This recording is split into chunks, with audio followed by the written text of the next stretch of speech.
ሚዲያ is mind controlling mechanism globally ባለው ይሄ ኖርዝ ሳውዝ ዲቫይድ ውስጥ always ደሃነህ ከተባልክ በድህነት አስተሳሰብ ውስጥ ሳች ስለ አፍሪካውያን ያለን ግምት ስለ ኢትዮጵያዊ ያለን ግምት ከኛ የወሰድነው ሳይሆን ከውጭ የመጣ ነው።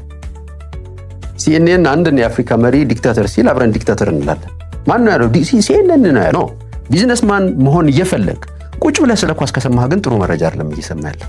ሶ in the age of distraction ነው ስንል necessarily የሚለቀቁት ኮንቴንቶች ሁሉ መጥፎ ናቸው ሳይሆን ጥሩነታቸው እነኛን ጉዳዮች ለሚፈልግ ሰው ብቻ። ነገር ግን አእምሮአችንን ፈተን ከለቀቅ ነው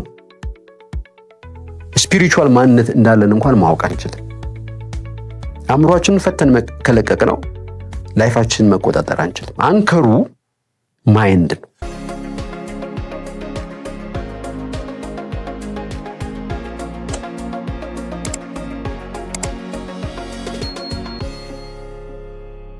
ከሞላ ጎደል ግን ይሄ ያለንበት የማህበራዊ ሚዲያ ዘመን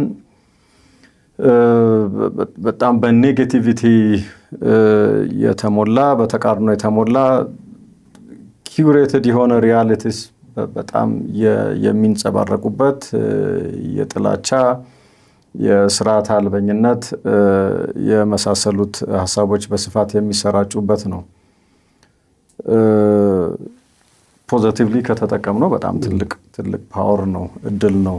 at the same time ግን ቫይራል ስለሚወጡ ሐሳቦች በጣም አደጋም ነው ለግለሰቦች፣ ለማህበረሰብና ለሀገር።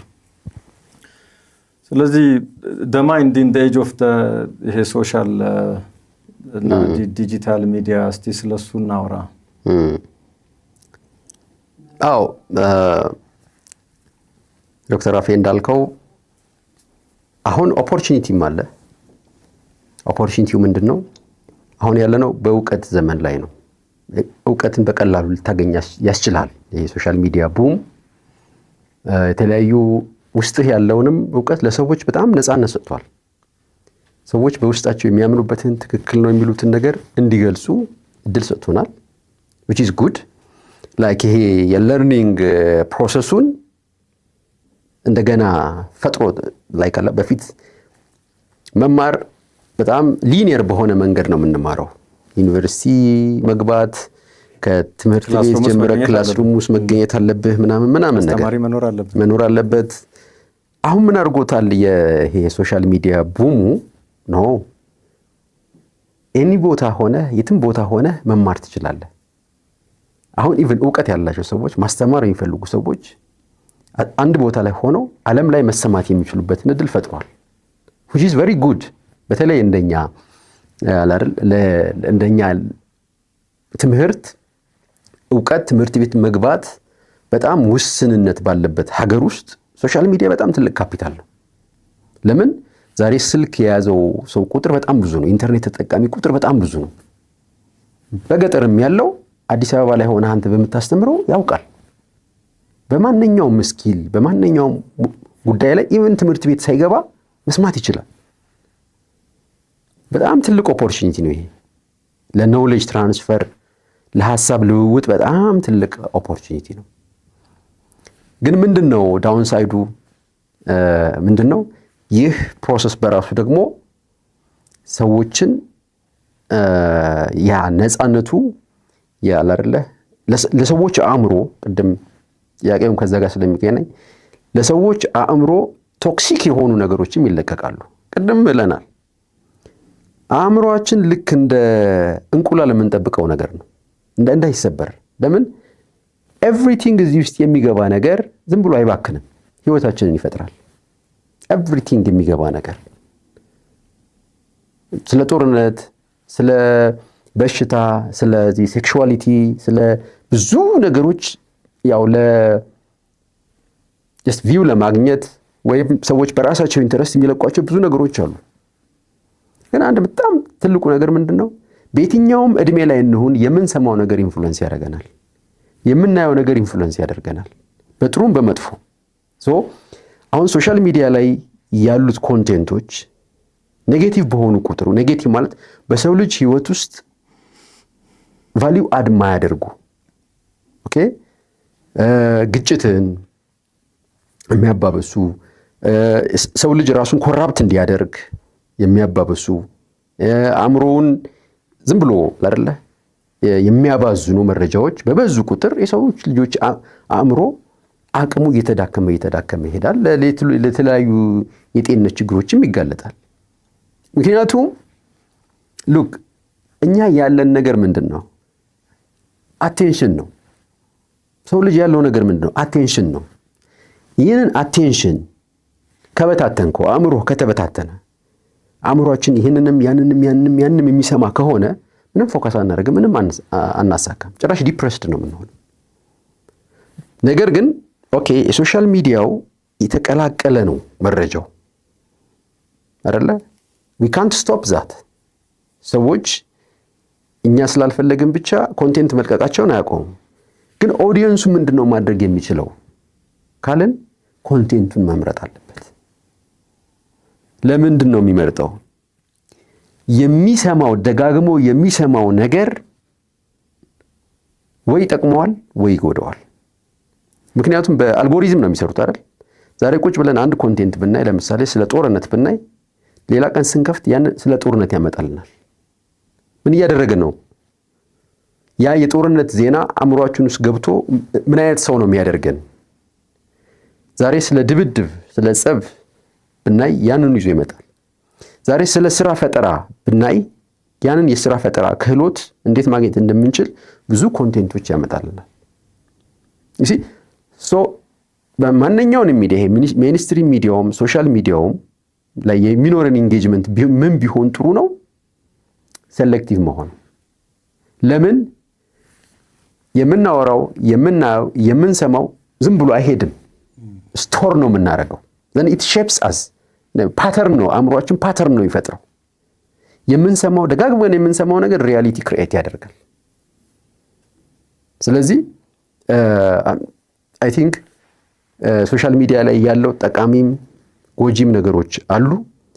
ነገር ግን እኛ ሰዎች ይሄኛውን አይነት ኮንቴንት ብቻ ይልቀቁ ብለን መወሰን አንችልም። ማድረግ የምንችለው ግን መጠንቀቅ ግን ያለብን ነገር መስማት ያለብን ነገር የሚጠቅመን ብቻ መሆን አለበት።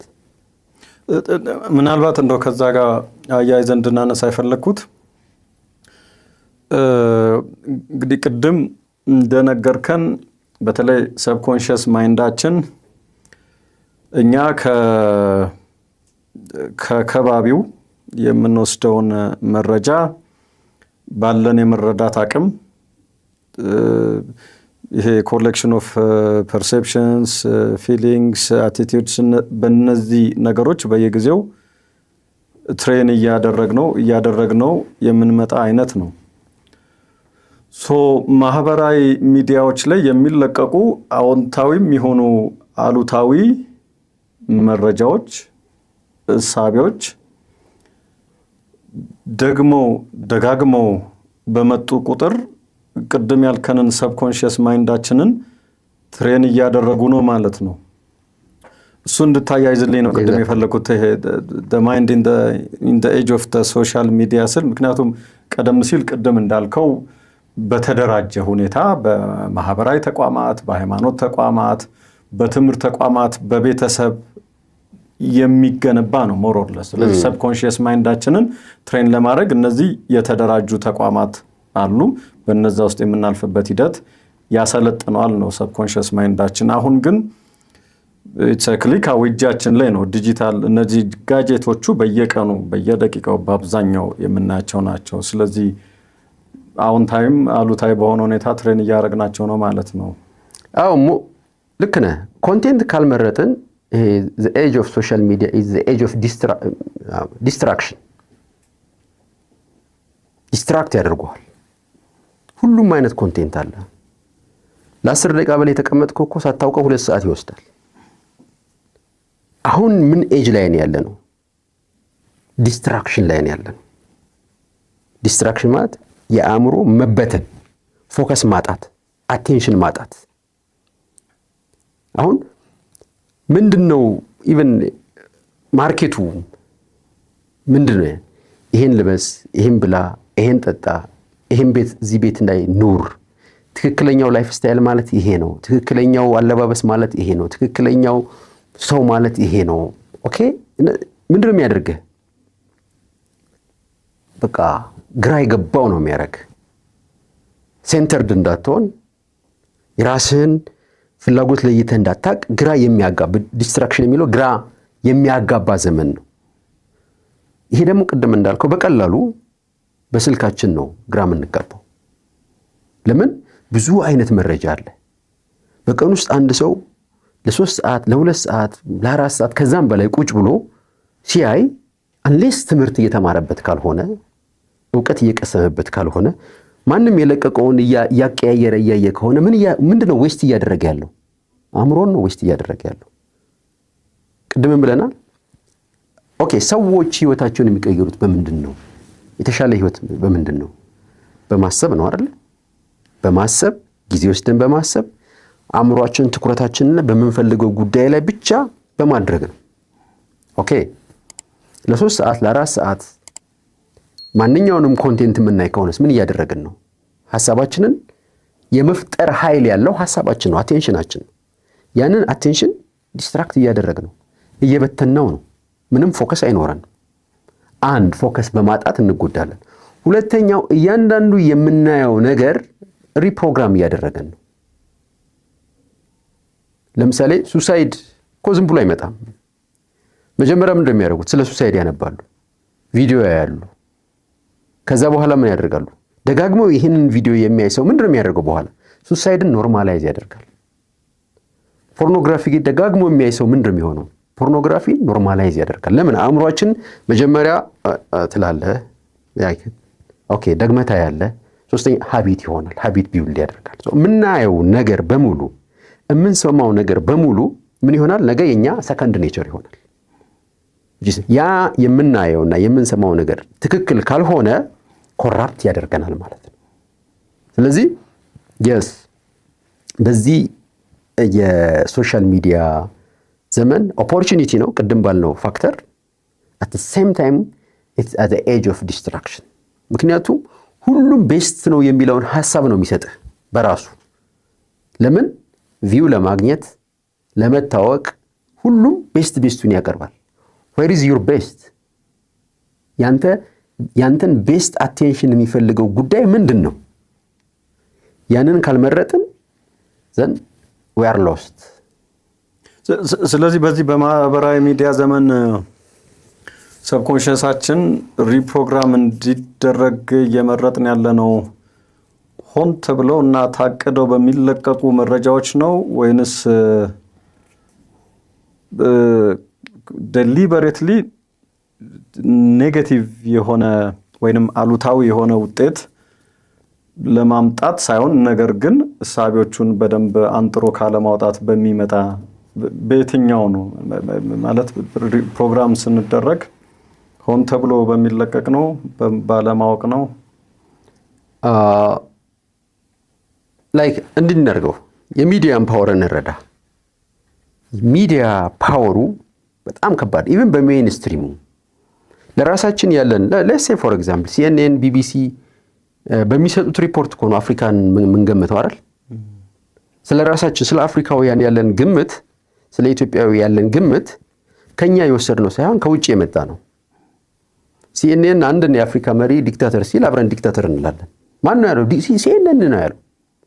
አንድ የአውሮፓ ስኮላር ወይ አንድ አውሮፓዊ ነሳና ይቺ ሀገር እንዲህ ናት። yes ዳህነን። ስለዚህ እይታችንን ሼፕ በማድረግ ከዛ ያንን ነገር ኦን እንድናረገው ያረጉን ነው። yes globally media is mind controlling mechanism globally ባለው ይሄ ኖርዝ ሳውዝ ዲቫይድ ውስጥ always ዳህነህ ከተባልክ በድህነት አስተሳሰብ ውስጥ ትቆየው አትችልም። ፕሮግራም እየተደረገ ነው። ነገርየው ስኬሉን ከፍ ካደረግ ነው always ለምሳሌ ስለ አፍሪካ ጦርነት፣ ስለ አፍሪካ ድህነት፣ ስለ አፍሪካ ችግር በተነገረ ቁጥር እኛ ያንን አክሴፕት እናደርጋለን። ለምን? ሰብሊሚናል ነው ሜሴጁ። ሰብኮንሺየስ ማይንዳችን ነው ሼፕ እየተደረገ ያለው። ራሳችን የምናየው በድህነት ውስጥ፣ ራሳችን የምናየው በጦርነት ውስጥ ፐርፔቹዌት ያደርጋል። ያ ጦርነቱም ድህነቱም ፐርፔቹዌት ያደርጋል። በክሬም ግን ይሸፍኑልናል። yes you see ሶ ያ የሚመጣው ግን ምንድነው የአፍሪካን ችግር ለመቅረፍ በሚል ይመጣል። ኦኬ እርዳታን ውሰድ ለምሳሌ ድሃ ስለሆናችሁ ወይ ለኛም ያንን አክሰፕት አድርገን እንኖራለን። ሶ ግሎባሊ የስ ሚዲያ እውቀት አይደለም፣ ሚዲያ ኒውትራል የሆነ አይደለም። ሚዲያ ኦልዌይስ ይሄ የዌስቱ ሚዲያ ኦልዌይስ ምንድነው ማይንድ ኮንትሮሊንግ ነው። ለዚህ ነው እኮ እናያለን አይደል አሁን ሚዲያ ላይ ያለውን ሽኩቻ አይደል። ሌሎች ሀገሮች ለምሳሌ የራሳቸው ምርጫ ሲያካሄዱ የሚዲያዎች የሚኖራቸውን ሚና ለምሳሌ በእኛ በኢትዮጵያ ጦርነት በሰሜን በነበረው ጦርነት አሁን ራሽያና ዩክሬን ባላቸው ጦርነት የሚዘገበውን ታያለ። የፓለስታይንን ጦርነት የፓለስታይንን ስቃይ አሁን የዌስቱ ሚዲያ በምን መንገድ ነው የሚያቀርበው? ይሲ ታያለ። ሶ ምንድነው what are they doing? ናሬቲቭ ምን መቆጣጠር። ናሬቲቭን ከተቆጣጠርክ ማይንድን ትቆጣጠራለህ ነው። በሶሻል ሚዲያው ስንመጣ ሶሻል ሚዲያ ፕሮጀክት ተቀርጾላቸው ሆን ተብሎ የሚለቀቁ ሚዲያዎች ሐሳቦች እንዳሉ እናያለን። በተለይ ከዌስቱ በተለይ ከዚህ ከሴክሹዋሊቲ ጋር ከምናምን ጋር የተገናኘ ነገር ግን ሰዎች ራሳቸውን ለመግለጽ የራሳቸውን ሐሳብ ለመግለጽ በማወቅም ባለማወቅም የሚለቋቸው ነገሮች አሉ። ሌላ ላይ ምን አይነት ተጽዕኖ ያሳድራል የሚለውን ሳያስቡ። ኦኬ ለምሳሌ አንተ ቢዝነስማን መሆን ከፈለክ ስለ ኳስ መስማት መጥፎ አይደለም አይደል ነው ብለን ነው የምናስበው። ኖ ቢዝነስማን መሆን እየፈለክ ቁጭ ብለህ ስለ ኳስ ከሰማህ ግን ጥሩ መረጃ አይደለም እየሰማ ያለው። በቃ አይደል? ምክንያቱም መሆን የምትፈልገውን ነው መስማት ያለብህ። ቢዝነስማን መሆን ከፈለክ ቁጭ ብለህ ስለ ሙዚቃ ምንድነው ይሄ ለኖታ ምናምን የምትሰማ ከሆነ በቃ ለምን ያንተ ትልቁ ያለህ ነገር ትኩረትህ ነው፣ አቴንሽንህ ነው። ጎበዝ ነጋዴ መሆን ከፈለክ መስማት ያለብህ ስለ ንግድ ነው። ይሲ ጥሩ ነው ስለ ኳስ መስማት ጥሩ ነው ብለን ብንረዳ፣ ስለ ሙዚቃ መስማት ምንም መጥፎ ነገር የለውም ብለን ብናስብ፣ ስቲል ግን ዲስትራክሽን ነው። ካንተ መስመር ጋር ካንተ ፍላጎት ጋር አይሄድም። ብዙ ጊዜህን የምትሰጠው አንተ ለምትፈልገው ነገር ብቻ ነው። ሶ in the age of distraction ነው ስንል necessarily የሚለቀቁት ኮንቴንቶች ሁሉ መጥፎ ናቸው ሳይሆን ጥሩነታቸው እነኛን ጉዳዮች ለሚፈልግ ሰው ብቻ ነው። ስለዚህ ኳስ ተጫዋች የሆነ ሰው ረጅሙን ጊዜ ስለ ኳስ መስማት፣ የኳስ አናሊሲስ መስራት፣ ስለ ስፖርት መስማት ያ ወደሚፈልገው ግብ ያቀርበዋል። ቁጭ ብሎ ግን ኮሜዲ የሚሰማ ከሆነ ቁጭ ብሎ ጦርነት የሚሰማ ከሆነ then this is distraction። ስለዚህ like ሶሻል ሚዲያ ኦፖርቹኒቲ ነው።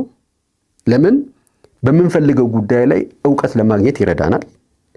ነገር ግን ፎከሳችንን አቴንሽናችንን በምንፈልገው ጉዳይ ላይ ደግሞ ካላዋል ነው ዲስትራክሽን፣ የአእምሮ ጤናንም ያቃውሳል። ምክንያቱም ሰዎች ረጅም ጊዜ እኮ አይተኙም። ስክሮል እያደረጉ ረጅም ጊዜ አይተኙም። ስራ ላይ ያለን ፕሮዳክቲቪቲም ይቀንሳል። ለምን በምንፈልገው ዋይዝሊ ካልተጠቀም ነው ማለት ነው። ሶ የስ ሪፕሮግራም ያደርገናል፣ አቴንሽናችን ዲስትራክት ያደርገናል። አት ዘ ሴም ታይም ደግሞ ሰዎችን ኮንትሮል ለማድረግ ትልቁ ቱል ሚዲያ ነው። ከ1950ዎቹ 60ዎቹ 70ዎቹ የነበረው እሳቤ ሞር ማህበራዊ ነው። በተለይ አሁን ይሄ የኢዝም እንቅስቃሴ የነበረበት ወቅት የኮሚኒዝም፣ ሶሻሊዝም፣ ኢምፔሪያሊዝም ይውደም፣ መሬት ላራሹ እና በተለይ ይሄ ላባደሩ ሰር እነዚህ ሁሉ እንቅስቃሴዎች በአብዛኛው የማህበረሰብን የማንቃት ማህበራዊ ብልጽግናን የማምጣት ላይ በብዛት ያተኩሩ ናቸው። በጣም ሰፊ የሆነ እንቅስቃሴ የተማሪዎች እንቅስቃሴዎችን ብናይ፣ የገበሬውን እንቅስቃሴዎች ብናይ፣ የሰራተኛው እንቅስቃሴዎች በስፋት እዛ ላይ የሚያተኩሩ ነበሩ። ከሞላ ጎደል ማህበራዊ ብልጽግናን ለማምጣት አሁን ይሄ የነ መርፊ ቅድም እንዳልኩት በውጭ ሀገር ጽንሰ ሀሳቦቹ በጣም የቆዩ ናቸው። እኛ ሀገር መቀንቀን የጀመሩት በቅርብ ጊዜ ነው ብዬ ነው። ይሄ የሰብኮንሽስ ማይንዳችንን ኃይል የማወቅ የመግራት የመጠቀም እና ይሄ ጭንቅላታችንን አዎንታዊ በሆነ መንገድ የመቅረጽ ኮንሺየስሊ የመንቀሳቀስ እነዚህ ነገሮች ወደ ግለሰባዊ ብልጽግና የሚወስዱ ናቸው። እዛ ላይ ነው በዋነኛነት ትኩረቱ። እነኚህ አስተሳሰቦች አስተምህሮቶቹ በዋናነት ሰልፍ አዌርነስ ነው፣ ራስን ማወቅ። ምክንያቱም ኢንዲቪዥዋሊቲ ላይ ነው የሚመሰረተው። አንድ ሰው ስለ ራሱ ምንነት ማወቅ፣ በውስጡ ያለውን ኃይል ማወቅ፣ ያንን ኃይል እንዴት መቆጣጠር መምራት አለበት ነው። የስ ስለ ፐርሰናል ዴቨሎፕመንት ነው የሚያወሩት። እኛ ሀገር ገና እየተጀመረ ነው፣ ገና ነው። በሌላው ዓለም እነኚህ አሁን በኢስቱ ብትሄድ፣ በህንድ፣ በጃፓን፣ በሌላ ጋር ብትሄድ ፓርት ኦፍ ዴር ካልቸር ሜዲቴት ማድረግ፣ እንደዚህ ከራስ ጋር ጊዜ ጥሞና ጊዜ መውሰድ ኢትስ ፓርት ኦፍ ዴር ካልቸር። ዌስቱ ደግሞ ስንሄድ ወይ ኢንዲቪዥዋሊዝም ገኖ የካፒታሊስት ካልቸር ሚኒንግ ስላሳጣቸው አሁን መመለስ ወደ ስፒሪቹዋሊቲ፣ ወደ ሰልፍ ዴቨሎፕመንት፣ ወደ ጥሞና፣ ወደ ራስ መመለስ ቴንደንሲ ታያለ። ሳይንሱ የቆየ ቢሆንም የነ ቶማስ ትሮዋርድ አስተሳሰብ የሜንታል ሳይንስ ትምህርት የቆየ ቢሆንም ግን አሁን ነው እያደገ ያለው እዛው ላይክ አሁን በጣም የምናውቀው እኛ ሀገር በጣም ረጅም ጊዜ እኮ ሲጻፍ የነበረ በዚህ በፐርሰናል ዴቨሎፕመንት ላይ ማይልስ ሙንሮ ነው ኢትዮጵያ ውስጥ። አዎ በጣም የምናውቀው ማይልስ ሙንሮ ነው በዚህ ጉዳይ ላይ። ከፕሮቴስታንት ትምህርት ቤት ወጥቶ ብዙ የሰራው ማይልስ ሙንሮ ነው። ብዙ the power of vision ስለ ቪዥን፣ ስለ ሊደርሺፕ፣ ስለ ጎል ብዙ ቅጾች ነበሩት። እሱን ነበረ የምናነበው። ሞር ግን ከስፒሪቹዋል እንትኑ ይነሳል፣ ከስፒሪቹዋል አዌከኒንጉ ጋር ለማገናኘት ይሞክራል። ሁሉም እንደዛ ናቸው።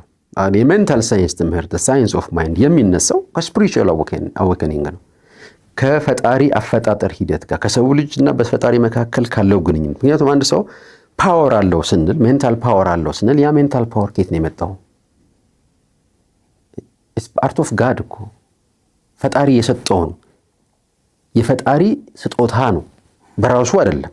እኛ አዌር መሆን ሪያላይዝ ማድረግ ነው እንጂ እንኳን ፈጥሮም ያንን ኦልሬዲ የተፈጠረ ነው፣ ከራሳችን ጋር ያለ ነው። ሶ አሁን ምንድነው ይሄ ፐርሰናል ዴቨሎፕመንት ሰልፍ አዌርነስ የሚሉት ነገሮች አሁን በጣም እየሰፉ ነው እኛም ሀገር። ለምንድን ነው? አንዱ ከኤጁኬሽን መስፋፋት ጋርም ይያያዛል፣ ሌላው ከእርባናይዜሽን ጋርም ይያያዛል።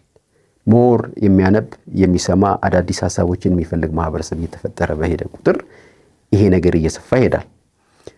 እንደገና ደግሞ እነኚህ ሚዲያዎች በራሳቸው የራሳቸው ሚና አላቸው። ወደ ግለሰብ ነው የሚያመጣው። የስ ላይክ ምንድነው ቤዚክ ሀሳቡ ምንድነው? ኖ ላይፍህን የምትሰራው አንተ ነህ ነው።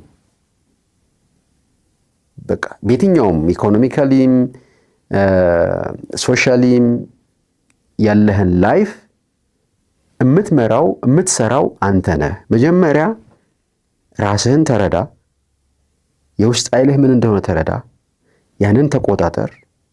ከዛ በኋላ the world changes, but first change yourself and the world changes later። ቁጭ ብለህ ዓለም ሲቀየር እቀየራለሁ፣ ሀገሬ ስትቀየር እቀየራለሁ ሳይሆን ኖ አንተ ስትቀየር ዓለም ይቀየራል። ለምን? ላይፍህ ያንተ የውስጥ እምነትህ አስተሳሰብህ ውጤት ነው። ሶ ወዴት ነው የሚወስደን ይሄ አስተምሮ? ማለት ወደ ኢንዲቪዥዋል ኮንሽስነስ፣ ወደ ግል መረዳት፣ ወደ ግል ትኩረት ነው የሚወስደን ማለት ነው። ስለዚህ ያስተካከል ነው ወደ ኢንዲቪዥዋሊዝም፣ ወደ ኢንዲቪዥዋል አንደርስታንዲንግ ነው የሚወስደን። መልካም። አሁን ካነሳቸው ሀሳቦች ጋር ለማያያዝ ምክንያቱም አንተም ስትነካካቸው ነበረ።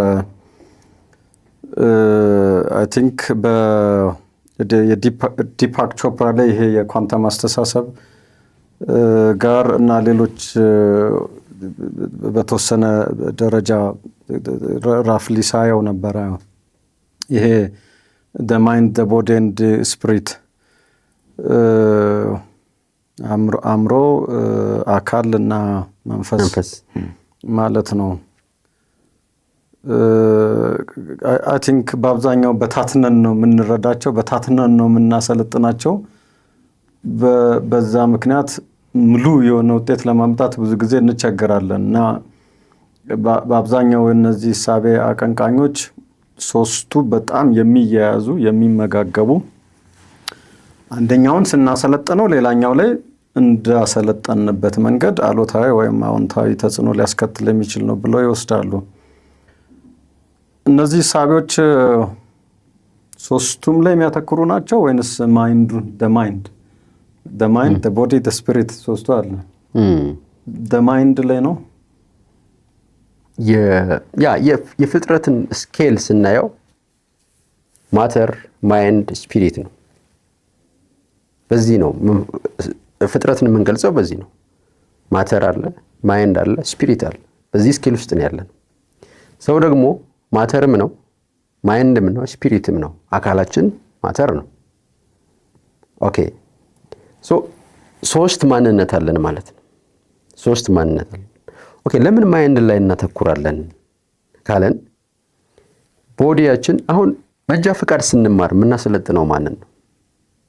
መንጃ ፈቃድ መኪና አነዳድ ስንማር ይመስለናል እጃችንን የምናሰለጥነው ይመስለናል። ኖ አእምሯችንን ነው የምናሰለጥነው። ፓተርን ነው የምናስለምደው። ፓተርን ነው የምናስለምደው። መጀመሪያ ተሽከርካሪው የምናንቀሳቀስ ሁሉ አይመስለንም። ልክ ስትነዳ ግን እግርህና ጭንቅላትህ እጅህ በደንብ ነው የሚናበቡት። ያ ፓተርኑን ከለመደ በኋላ አእምሯችን አውቶማቲክ ነው እንጂ እጃችን አይደለም መኪና የሚነዳው። አንድ እያየህ ምናምን አይደለም የምንነዳው። የቱ ጋር ፍሬን መያዝ እንዳለብህ፣ የቱ ጋር መብራት ማብራት እንዳለብህ፣ የቱ ጋር all these decisions ፕሮሰስ የሚያደርገው ማን ነው?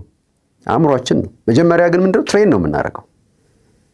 because our body is ordered by our mind። አእምሯችንን የሚያዘው የሚቆጣጠር ማን ነው? አካላችንን የሚያዘው የሚቆጣጠረው ማን ነው? አእምሯችን ነው። ስፖርት መስራት ስንጀምር ፔኑ ፊልም የሚያደርገው ማን ነው? አካላችን እኮ አይደለም፣ አእምሯችን ነው ፊልም የሚያደርገው። ቀድሞ ድካሙን ምኑን ፊልም የሚያደርገው አእምሯችን ነው። አካላችን ግን ያንን ሜሴጅ መገለጫ ነው። ዝለቱ ከዛ ነው የሚመጣው ነው። አዎ ይሄ ሴንሰሪ እንትኑን ብቻ ነው። ይሄ ስሜቱን ነው የሚያጋል። አሁን ለምሳሌ አንድ ጋር ቢቆነጥጥህ መጀመሪያ ማን ነው ሴንስ የሚያደርገው? አእምሯችን ነው ሜሴጅ የሚያስተላልፈው አይደለ? ለአካል ፊልም የሚያደርገው አካላችን የአእምሯችን ፈቃድ መገለጫ ነው። ኦኬ ከስፒሪት አንፃር ካየነው የአእምሮ ባሪያ ነው አካላችን። የአእምሮ ታዛዥ ነው አካላችን። ከስፒሪት አንፃር ካየነው ምንድነው አእምሯችንን ሃርነስ ማድረግ ስንጀምር ምክንያቱም አእምሮ ኃይላችን በጣም ፓወርፉል፣ ያንን መረዳት ከቻለን ሃርነስ ማድረግ ከቻለን ስፒሪቹዋሊ ደግሞ እናድጋለን። አሁን እነኚህ ሜዲቴሽንም ይሁን ጸሎት ማድረግ፣ ምስጋና መስጠት እነኚህ ስፒሪቹዋል አስፔክቶች ናቸው አይደለ? ያንን ግን የምናደርገው ማንን ነው?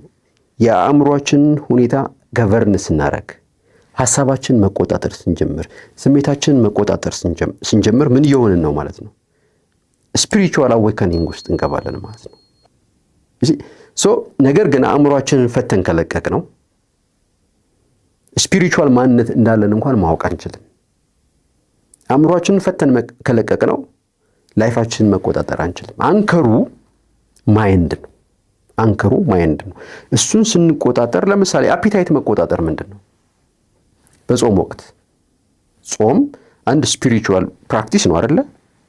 አፒታይት አለ፣ የመብላት ብዙ ነገር የማድረግ አይደለ? የምንቆጣጠረው ግን ያንን አፒታይት ነው የምንቆጣጠረው አእምሯችን ውስጥ ያለው። ቁጣ ማድረግ ሲገባን ይቅርታ መስጠት እንዲኖረን የምናደርገው ያንን እርጅ የመቆጣት የመናደድ የመበሳጨት እርጅ መቆጣጠር ስንጀምር ነው ዘን ወደ ስፒሪቹዋል አዌከኒንግ የምንሄደው ማለት ነው። ሴንትራሊ ማይንዳችን ነው ያለው። ማይንዳችንን ከተቆጣጠረን ቅድም እንዳልነው ከዛ በኋላ ነው ስፒሪቹዋል አዌከኒንግ ውስጥ የምንገባ፣ ወይም ደግሞ ስፒሪቹዋል ማንነታችን የሚገለጠው ከዛ በኋላ ነው። የማይንድን ፈቃድ ስንቆጣጠር ምንሰራው እኮ እዛ ጋር ነው። ምክንያቱም ትልቁ ነገር ምንድነው? አፒታይታችን፣ ሀቢታችንን፣ እርጃችንን መቆጣጠር ነው አይደለ? ስፒሪቹዋል የሆነው ነገር የሚገለጠው እነኛ ግን የት ነው ያሉት? አእምሯችን ውስጥ ነው ያሉት። እና ሶ ማይንድ ቦዲ ማይንድ ኤንድ ስፒሪት የሰው ልጆች መገለጫ ናቸው ሶስቱ። ግን እነኚህን ሶስቱን ማስተር የምናደርገው አእምሯችንን ስንረዳው ነው። በጣም ጥሩ ቆይታ እያደረግን ነው። ስለሺ እንደው የተወሰነ አፍታ እንውሰድና እዚህ ላይ ለፖድካስታችን ተከታታዮች እንደው አንድ ቲፕ ብትሰጥልን። እንግዲህ በዚህ ቼዝ ጨዋታ ላይ ከፊት ለፊት ያሉት በእኛ ሀገር እነዚህ ጠጠሮች የምንላቸው በአብዛኛው አንድ ሙቭ ነው የሚሄዱት ወደፊት ወይንም ቨርቲካል ነው የሚሄዱት። በአንዳንድ አጋጣሚዎች ሁለት ሙቭ መሄድ የሚፈቀድበት አለ። እነዛ የተቃራኒው እስካልመጡ ድረስ ግን አንድ ሙቭ አት ኤ ታይም ነው የሚሄዱት። ነገር ግን አንድ ሙቭ አት ኤ ታይም እየሄዱ የሚያጋጥሟቸውን ነገሮች አልፈው የተጋጣሚው እዛኛው ጥግ መድረስ ከቻሉ መንገስ የሚችሉ ናቸው። በንግስቷ መቀየር እንችላለን፣ በካስትሉ በፈረሱ የፈለግነውን፣ ግን እኛ የጎደለንን ያልነውን ልንተካባቸው የምንችላቸው ናቸው። ልክ እንደዛው የቼዝ ዳር ጨዋታ ኦዲየንሶቻችን ትናንሽ የሚመስሉ ግን በየቀኑ የሚከውኗቸው የሚያሰለጥኗቸው ከፍተኛ ቦታ ላይ ሊያደርሷቸው የሚችሏቸው እንደው አንድ ሁለት ሀቢት እንደ ቲፕ ብትሰጥልን። ብዙ ጊዜ ግራንድ ቼንጅ ነው የምንፈልገው። በአንድ የሆነ ነገር መቀየር፣ በአንድ ጊዜ የሆነ ነገር ማግኘት ነው። ህይወትን እንደ ውሃ ጠብታ ብንረዳት የመጣንበት መንገድ አሁን አንድ ነገር መቀየር ብንፈልግ እንኳን ሀቢት፣ አንድ ሰው ሲጋራ ማጨስ ማቆም ቢፈልግ፣ አንድ ሰው መጠጣት ማቆም ቢፈልግ፣ አንድ ሰው ለምሳሌ ሰውነቱ ላይ ለውጥ ማምጣት ቢፈልግ የመጀመሪያው ሰዎች ፍራስትሬት የሚያደርጉት ምንድን ነው? ሄደው ይጋጫሉ። በአንድ ወር ሲጋራ ማቆም፣ በአንድ ሳምንት ስፖርት ሰርቶ ሰውነት መቀየር which is impossible። ለምን? እነኛ መቀየር የምንፈልጋቸው ነገሮች የተገነቡት በምንድን ነው? በሂደት ነው። ያ በራሱ አይደንቲቲ ይሆናል። በጣም ስትሮንግ ነው። አንተ ገና ኢንፋንት ነህ። ልትቀይር ለውጥህ ኢንፋንት ነው። እየሄደ ይጋጫል ይመለሳል፣ እየሄደ ይጋጫል ይመለሳል። ተስፋ ቆርጠህ ትሄዳለህ። አሁን ባነሳኸው ኬዝ አንድ ሰው ለምሳሌ ስፖርት፣ ሁሉም ሰው አብዛኞቻችን ስፖርት መስራት እንፈልጋለን፣ ግን ጠዋት መነሳት ነው ማንወደው። ያደክማል በጣም። በተለይ የጠዋት እንቅልፍ ምንድን ነው የሚሆነው? የመጀመሪያ ቀን ሰው ለምሳሌ በትክክል ቱታ ለብሶ ወክ ሲምፕል ወክ አድርጎ ቢመጣ ጀስት ከቤት መውጣትን መልመድ። በጠዋት ከቤት መውጣትን፣ ቤት ውስጥ ከሆነ ማንም ሌሊት ላይ ይነሳል ነው። በሌሊት ከቤት መውጣትን መልመድ፣ አየሩን መልመድ፣ የሌሊትን አየር፣ የሌሊትን ጸጥታ። ይሄ ስፒሪት አለው፣ በጣም ደስ የሚል ፍሬሽ የሆነ መንፈስ አለው። መልመድ፣ ለአንድ ሳምንት ወክ ማድረግ፣ ቀስ በቀስ ዱብ ዱብ እያለ ቀስ በቀስ ስፖርት እየሰራ ሰው እንደሚሮጥ፣ አሁን ምንድነው እንደሚሮጥ ሰዎችን ሲያዩት ማየት፣ ቀስ እያለ በሂደት ያንን ሀቢት ቢውልድ ያደርጋል። ለምሳሌ አንድ ሰው ሲጋራ ማጨስ ቢፈልግ ዛሬ ተነስቶ በቃ ሲጋራ አጨሳለሁ ቢል ይታመማል ነው። እያጨሰ ግን ማቆም ይችላል። ለምሳሌ አንድ ሲጋራ ሳይጨርስ ለራሱ ቻሌንጅ ነው። አንዱን ሲጋራ ሳይጨርስ ትንሽ ስትቀረው፣ ሩብ ስትቀረው ድሮፕ፣ ግማሽ ስትቀረው ድሮፕ፣ 50% ካለፈ በኋላ አንዱን ሲጋራ በተለያየ ሰርክል አክብቦት በየቀኑ ያችን ድሮፕ ነው። ምን እያደረገ ነው? አዲስ ሀቢት ቢውልድ እያደረገ ነው። ትንንሽ ቢሆንም ግን የማያቋርጥ እንቅስቃሴው መኖር አለበት። የስ ኮንሲስተንሲ፣ ዲሲፕሊን። ትንንሽ ልክ በቀን ውስጥ 5 ሲጋራ የሚያጨስ ሰው በቀን ውስጥ 4 ሲጋራ ካጨሰ 5 ፓኬት የሚያጨስ ይኖራል። I don't know 5 ሲጋራ ለምሳሌ 5 ሲጋራ የሚያጨስ ሰው በቀን ውስጥ 4 ተኩል ካጨሰ ቢግ ሰክሰስ ለዛች ቀን ኔክስት ታይም ደግሞ እንደምንም አንዷን ድሮፕ አድርጎ 4ቱን ካጨሰ that's a big success። ለምን ለውጥ የምናመጣው በግራንድ ኢንተርቬንሽን አይደለም፣ ኮንሲስተንት በሆነ ተከታታይነት ባላቸው ትንንሽ ልማዶች ነው። ምንድነው ቢውልድ የሚያደርጉልን? ኮምፓውንድ ናቸው። ደብል እያደረጉ ይሄዳሉ፣ ቢውልድ እያደረጉ ይሄዳሉ። ኮንፊደንሳችን ዴቨሎፕ እያደረገ ያለ ከኦልድ ሀቢታችን ጋር እንጣላ በጀርባ በር ነው የምናስወግደው፣ በቀጥታ ሳንጣላ። ኦልዌይስ በማንኛውም ህይወታችን በማንኛውም ጉዳይ ላይ አንድ ነገር መቀየር ከፈለግን በዚህ ቀን ይሄን እቀይረዋለሁ እንተውና just let's go slowly ትንሽ ጠብ እያደረግን እንሂድ፣ ግን የማይቋረጥ ይሁን። እናመሰግናለን። የቼዝ ዳር ጨዋታ ተከታዮቻችን የመጀመሪያው ቲፕ የማያቋርጡ ነገር ግን ተከታታይነት ያላቸው ልማዶችን በማሰልጠን እነዛን አንድ ቀን የሚያነግሱን እንዲሆኑ ማድረግ እንችላለን የሚል ነው። 1-2 ቲፖች እንደገና እንጨምርላችኋለን።